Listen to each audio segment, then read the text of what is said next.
একদিন আমার সুখেরও কোনো কমতি হবে না, ইনশাল্লাহ।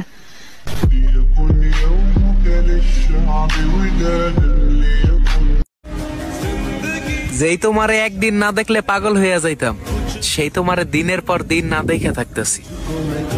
বোঝো দিনগুলা কিভাবে কাটাইতেছি।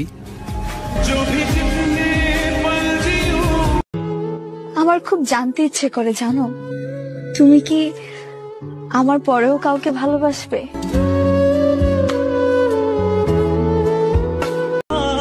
চোখের সামনে নিজের প্রিয় মানুষটাকে অন্য কারো হতে দেখেছি। এবার বুঝে নাও আমার কতটুকু ধৈর্য। ভালোবাসার জন্য যোগ্যতা না, যোগ্য মানুষের প্রয়োজন হয়। দুজনের দিক থেকেই যদি সমান ভালোবাসা হয় না, শেষটাও অনেক সুন্দর হয়।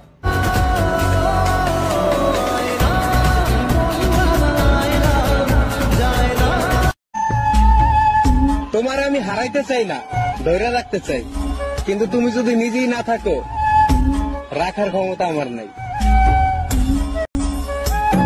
কষ্ট তো তখনই হয় যখন আপন মানুষগুলো পরের মতো ব্যবহার করে। 2 দিনের জন্য আইসা তুমি আমার সারাটা জীবন নষ্ট করে দিলে।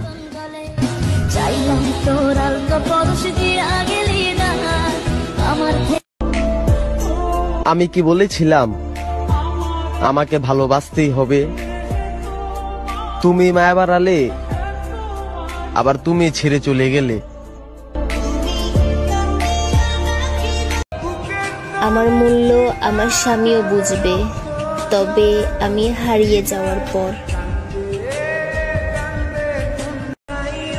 শুনলাম নাকি ভালো নেই তুমি। ভালোই তো রেখেছিলাম, ভুল পথে তো তুমি নিজেই পা বাড়িয়েছো।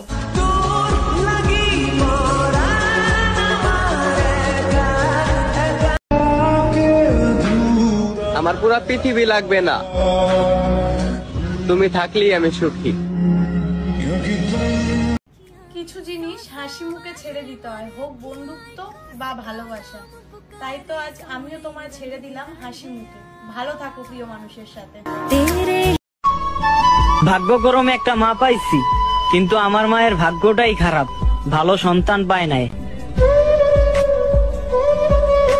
কেমনে বুঝামু ফ্যামিলির মানুষগুলো রে, আমার মাথা ব্যথা করে না। ওই বেঈমানটার কথা মনে পড়লে চোখের পানি ধইরা রাখতে পারি না।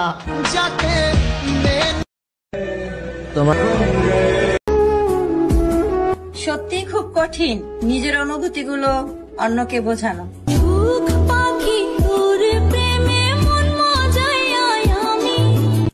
তুমি আমাকে না বুঝতে দিলেও আমি এটা ঠিকই বুঝে গেছি। এখন আমি তোমার কাছে অনেকটাই বিরক্তের কারণ হয়ে গেছি।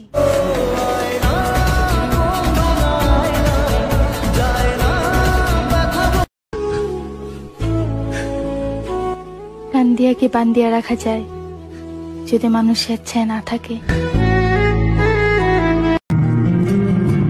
এতটাও খারাপ ছিলাম না যতটা খারাপ তুমি তোমার গল্পে আমাকে বানিয়েছো।